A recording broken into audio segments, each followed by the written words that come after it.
ಹಳೆ ಹುಬ್ಬಳ್ಳಿ ಆಸರೋಣಿ ವಿವಾದದ ಬಗ್ಗೆ ನಾವು ಸಂಪೂರ್ಣವಾಗಿ ಬಹಳ ವರ್ಷಗಳಿಂದ ಅದನ್ನ ವಿರೋಧ ಮಾಡ್ಕೊತಾನೆ ಬಂದಿದೀವಿ.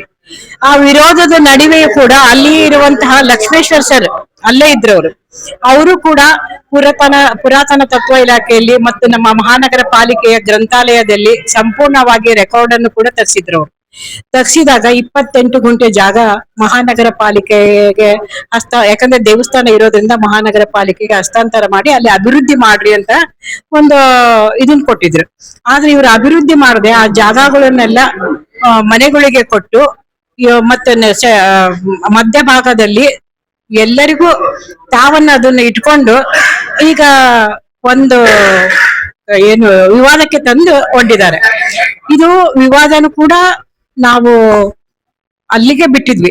ಯಾಕಪ್ಪ ಅಂತಂತ ಹೇಳಿದ್ರೆ ಬಿಡು, ಎಲ್ಲರೂ ಹಿಂದೂ, ಎಲ್ಲರೂ ಅದು ಶಾಂತಿ ಗಲಭೆ ಮಾಡಬಾರ್ದು ಅಂತಂತ ಹೇಳಿ. ಆದ್ರೆ ಅವರು ಮತ್ತೆ ರೋಡ್ ತಗೊಂಡ್ರು. ಅದನ್ನ ರೋಡ್ ತಗೊಂಡಾಗ ಬಹಳ ಜನಕ್ಕೆ ಬೇಜಾರಾಯ್ತಲ್ಲಿ. ಯಾಕಂದ್ರೆ ರೋಡ್ ಇತ್ತಪ್ಪ ಅಂತ ಹೇಳಿದ್ರೆ ಸಂಪೂರ್ಣ ಪುಷ್ಕರಣಿ ಮುಚ್ಚಿದಂಗ ಅದು. ಮತ್ತೆ ರಾತ್ರಿ ಅಲ್ಲ, ಇವರು ರಾತ್ರಿ ರೋಡ್ ಮಾಡಿಸಿದ್ರು. ಯಾವ ಉದ್ದೇಶಕ್ಕೆ ರಾತ್ರಿ ರೋಡ್?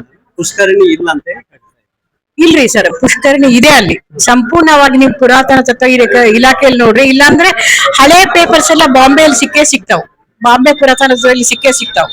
ನೀವು ಸಂಪೂರ್ಣವಾಗಿ ಅದನ್ನ ಪರಿಶೀಲಿಸಿ ನೋಡಿದಾಗ ಪುಷ್ಕರಣಿ ಇತ್ತು ಅಂತ ಅಲ್ಲಿ ಬಹಳ ಜನ. ಈಗ ನಾನ್ ಬಂದೆ 45 ವರ್ಷ ಸಾಕು ಲಗ್ನ ಆಗಿ. 45 ವರ್ಷದಿಂದನೂ ನಾನು ಕೇಳ್ತಾ ಇದ್ದೀನಿ ಅಲ್ಲಿ ಪುಷ್ಕರಣಿ ಐತಿ, ಎಲ್ಲ ಜಾಗ ಅತಿಕ್ರಮಣ ಆಗಿದೆ ಅಂತಂತ ಹೇಳಿ. ಇಂತ ಒಂದು ಸಂದರ್ಭದಲ್ಲಿ ಯಾವುದೇ ಒಂದು ಗಲಭೆ ಮಾಡಬಾರ್ದು ಅಂದಾಗ ಇದು ರೋಡ್ ಮಾಡಿಸಿ ಅವರಾಗೆ ಗಲಭೆಗೆ ತಕೊಂಡ್ರು. ಇದಕ್ಕ ಸಂಪೂರ್ಣವಾಗಿ ನಮ್ಮ ರುದ್ರೇಶ್ ಗಾಳಿ ಸರ್ ರಾತ್ರಿ ಯಾಕೆ ಮಾಡಿಸ್ಬೇಕಾಗಿತ್ತು? ಅದನ್ನ ರಾತ್ರಿ ಮಾಡಿಸ್ಬಾರ್ದಾಗಿತ್ತು. ಅವ್ರು ರಾತ್ರಿ ಮಾಡಿಸಿ ಅವ್ರು ತಪ್ಪು ಮಾಡಿದ್ರು.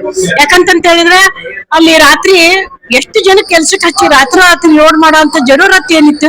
ಈ ಉದ್ದೇಶಕ್ಕ ಆ ಮೇಲೆ ತಿಳಿತೈತಿ ನಿಮಗೆ ಸಂಪೂರ್ಣವಾಗಿ ಅಲ್ಲಿ ಅತಿಕ್ರಮಣ ಆಗಿದೆ, ಪುಷ್ಕರಣೆ ಇದೆ ಅಂತಂತ ಹೇಳಿ. ನಾವು ನಮ್ ಡಿಮ್ಯಾಂಡ್ ಏನಿಲ್ರಿ, ಯಾರಿಗೂ ಅನ್ಯಾಯ ಆಗ್ಲಾರ್ದಂಗ ದೇವಸ್ಥಾನದ ಜಾಗ ಪುಷ್ಕರಣಿ ಅದನ್ನ ಯಥಾಸ್ಥಿತಿಯಲ್ಲಿ ಯಾವ ರೀತಿ ಇತ್ತು ಆ ರೀತಿ ಬಿಟ್ಕೊಟ್ರೆ ಸಾಕು. ಯಾರಿಗೂ ಅನ್ಯಾಯ ಆಗ್ಬಾರ್ದು ಅಷ್ಟೇ, ಮತ್ತೇನಿಲ್ಲ.